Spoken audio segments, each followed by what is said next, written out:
Hey guys, so the question comes up, when do we use intuitive kind of free flow readings in Lenormand and when do we go by the system? The answer, I'm sorry, the answer is you almost always go by the system. If your intuition gets involved heavily over what the cards say, usually what I see happen is people run into trouble, especially people who are new to Lenormand, where they try to create meanings or say something that's satisfying to the client when the answer is right there. So what I see online is a lot of very sloppy readings and people tarotizing the cards, turning them into tarot cards and just kind of jumping off of what they see in an image and in the card. You should get pretty consistent readings between decks. So the topic comes up of when are we using intuition and when is it appropriate to use intuition. There are times, like for example, if you get the tree card, you are going to have to make a determination if this is a family legacy, if it's something slow, steady, stable growth, is this something that is health. Okay, so that comes into play in the reading.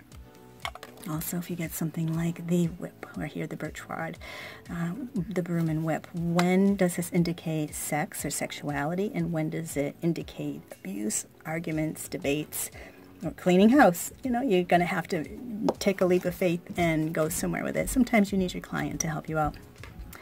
So there are very few meanings for each card for Lenormand, and that's a very important part of this system that makes it easier to read and get answers from.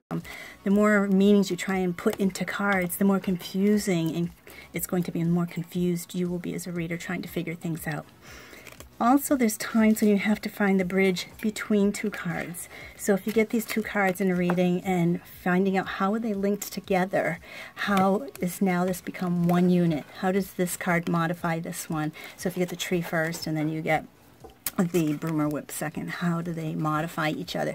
There's a very strong link between these two, and you're going to have to use your intuition to kind of see how these two have a bridge. So that little line or the bridge between these two cards is going to be probably the most important part of your Lenormand readings, and this takes practice. So you're going to take a look at all the surrounding cards and see how everything links together. So that's very important. But there are times when people say, hey, can I see different things in the cards between systems, so that if one time I'm reading it, it means this, and another time I read it means that. Like snake is one I see a lot of times. People will bastardize this card where they will say, oh, it means health. It reminds me of, you know, you see the caduceus, and it reminds me of health readings, and things will get better because this means healing. Never, okay? Don't do that because you're going to really mess up. This is a bad card in readings. It's not a happy card. This is the beauty of Lenormand. Now, there are times when there's one instance I can think of where you will look at this card and see other things, okay? You may learn, two instances actually, you may learn how to do physical attributes of people where this becomes someone who's very bendy, sultry, wiggly. It takes on the kind of the attributes of the snake. But there still are specific kind of attributes for each card that represent physical characteristics of people. However, when you're looking to find a lost object, you're a little bit more on your own, where this becomes more of a kind of like a tarot reading almost. So when you're looking for a lost object, for example, I'll give you actual something that really happened. So we were looking for something, we asked where it was, and we got the ship, we got the coffin. So typically this would mean the ending of something that's moving or something that's foreign that's done. But we had to really take a different look at this, and this actually ended up meaning the trunk of a car. So this is a dark, enclosed, tight space related to a car. So that's where that object was found. Another time I lost my grandfather's ring. I just realized it wasn't on my finger, his wedding band, and I was freaking out and did a little card drawing, and I got this pairing. I got the ship, flowers, and clover. And all I could see was somewhere out by my car, out in where there was greenery, grass, something grass nearby. So I ended up finding it right under my car. And there was a couple little weeds under there, but basically it got me outside and I looked by my car. So these things are kind of like, I wasn't looking too lucky. I didn't even have to look in a flower patch.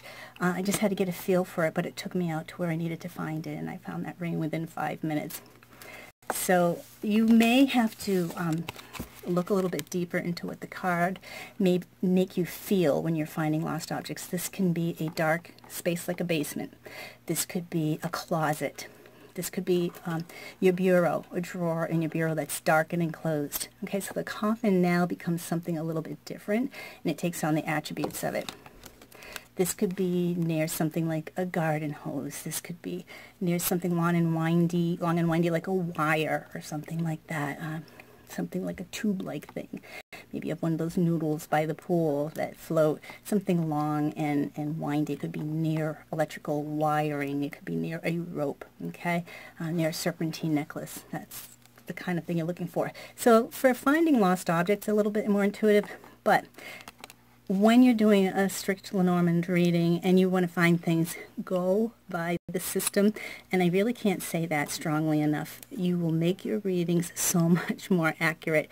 It's okay to trust the cards. You're going to see things that lie down for you right in front of you that are so clear that if you try and bend them and shift them, you're going to go way off the mark. And I do see that quite a bit in forums happening, especially people when they're just learning and they're used to reading tarot cards.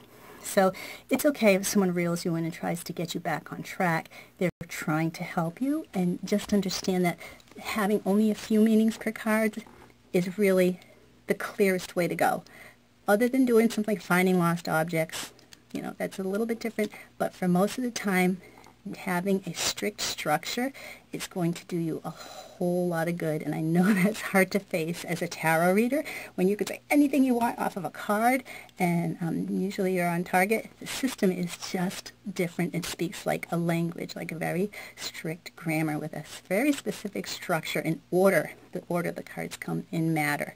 Okay, so except for those few circumstances, and when you do find the bridge between the cards, that's when you become a skilled reader, and it just takes a little bit of practice. You can do this.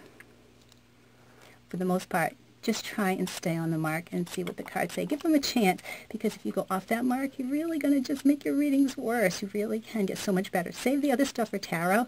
When you're learning this, just really give it a go and stick to the structure. You will be glad you did, because accuracy is mind-blowing, fun, fascinating, and very motivating. Have a great time with it.